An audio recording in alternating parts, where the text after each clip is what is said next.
Boy, oh boy. How do we escape this? Mostly I've been busy working. I have a little bit of footage, so same story as before. Let me get some of this footage up. I think I got some montage of us just working. There's stereo in the background, so I'll have to mute out the sound and overlay some noise. I don't know.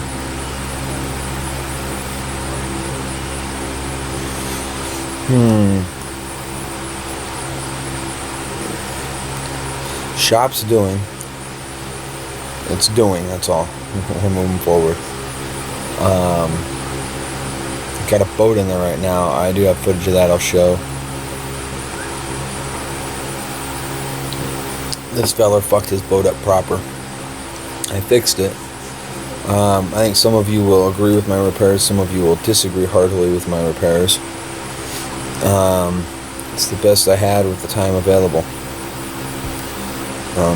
He hit it and crushed the tail end and puckered up everything on the back platform, the standing platform. So I peeled all that off because it had delaminated off the plywood. It was resin too. Ground it all down, re-resin it to the plywood. Now I got to go in and grind all the gel coat off of that section. There's like 5 pieces that I had to Frankenstein together to give us all the normal, regular shape back. I'm going to grind all the gel coat off and lay fiberglass mat over that after I reinforce all the cracks.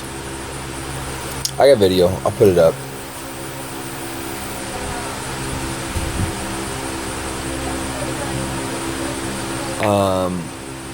We put policies in about 6 months ago. Like I said, I seek counsel from people that, quite frankly, are smarter than I am, no more than I am, been around longer than I am, and preferably some of that counsel I seek is outside of the realm of automobiles.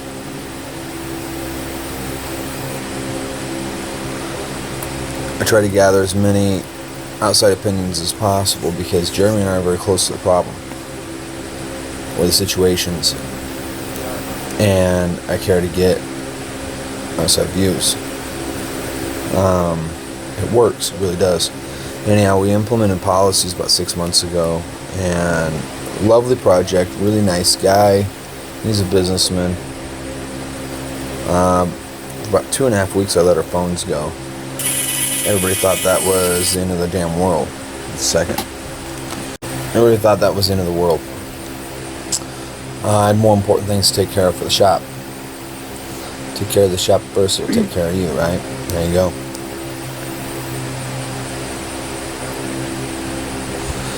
Anyhow, this feller, he was uncomfortable with our deposit policy and so forth. Which, whatever. We opted to lose the work in lieu of holding our policies. Over the last 6 months, we've dug ourselves out of a huge chasm because of our policies. Our situations looks more bleak now than it ever has, but you look at the trends on paper and transactions and jobs in, jobs out. 6 months ago, we did the new business policies and are getting that straight and square. Almost 3 months ago now, we adopted new shop floor policies.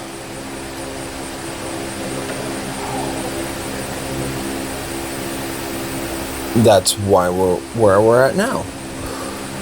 Anytime you take a situation and fucking completely redirect it, you're gonna run into hardships, personal, professional, otherwise. Well, here in about 2 weeks, the shop will be 3 years old. If we intend to make 4 years old, those policies need to change.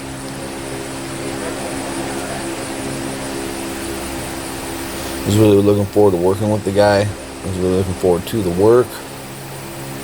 But you start compromising principles, where does it end? You start compromising your business structure or your shop structure. Where does it end? I can tell you where it ends. It ends with you building a bunch of people hot rods for fucking free. Does that sound like fun?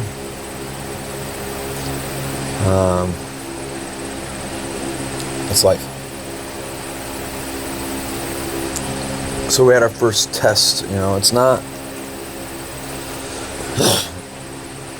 I think it's how you deal with the first guy, I didn't get angry with him. I don't believe you got angry with me. We just agreed to disagree. And we moved on. Will he come back? I don't know. There's other guys that can do the work. I think there's other guys that can do the work as well as we can. I know there's other guys that can do the work in the same price points that we can. I just don't know if there's other guys that can do the work as well in the same price points. I'm not sure. The one big thing you got to remember out there is whether you're an employee, a business owner, or otherwise, you're expendable. You get some kind of God complex and people go other places. You're going to have folks that you disagree with and you don't do work for, and that's okay. That troubled me for about 2 days, thinking about that.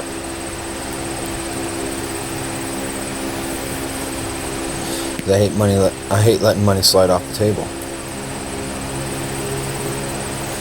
But our policies are there for the strength of the company. Not for the ease of Jeremy and I. Not for feel good for customers, the way we estimate things. The way we pull in deposits. It's the modern world. It doesn't work like it did 40 years ago, and some folks do have problems with that. Moving on. C10, good shape. The 69 GMC, it's come along good. I think when it's done, when it's sent back home, the customer will be pleased as pie. Not right now, but when it's done.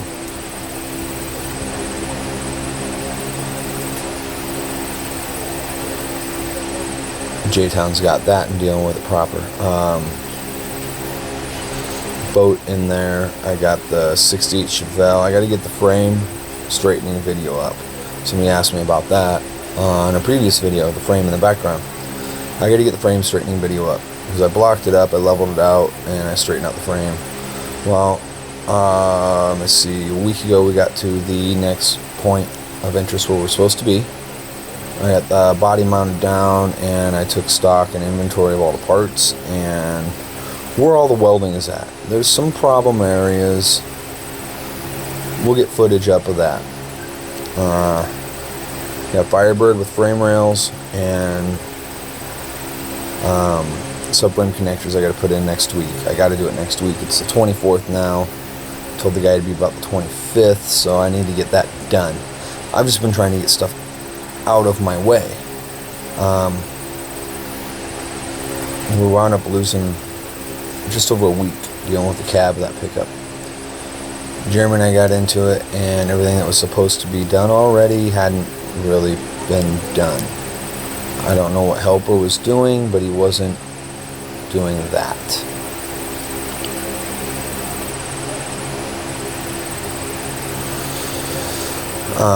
Apparently everybody had the misperception that we're going to leave the floor in raw steel. Seal every square inch inside and out.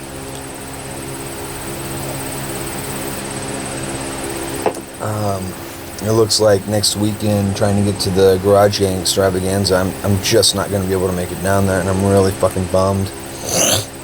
If the cards had fallen in our favor a little bit more, we'd have the dough to travel, and plans would have shook out a little bit different.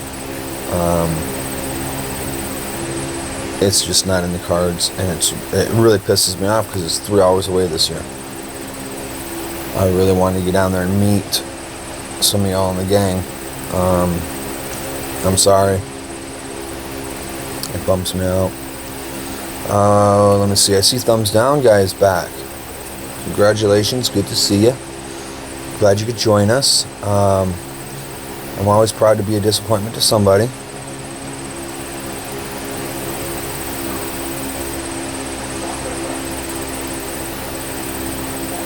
We have some situations on the horizon we're going to investigate.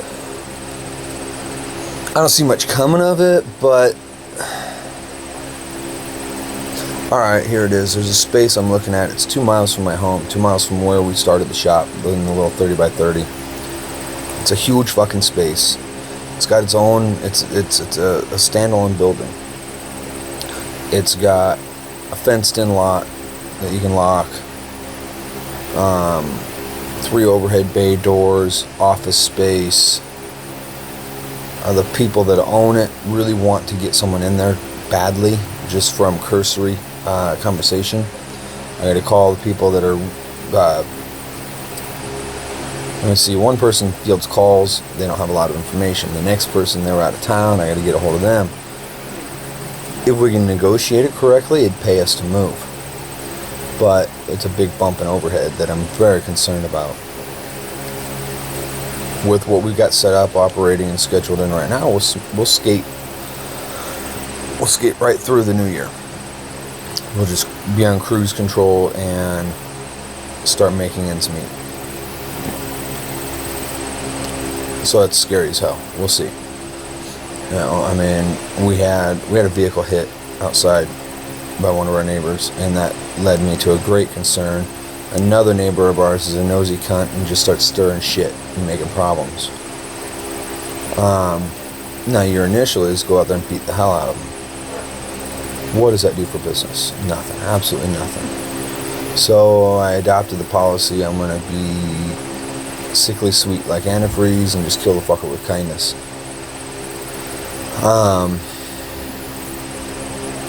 In a nutshell, that's the week in review. We got enough going on. You know, it boils down to, we got plenty of work, we just need the money.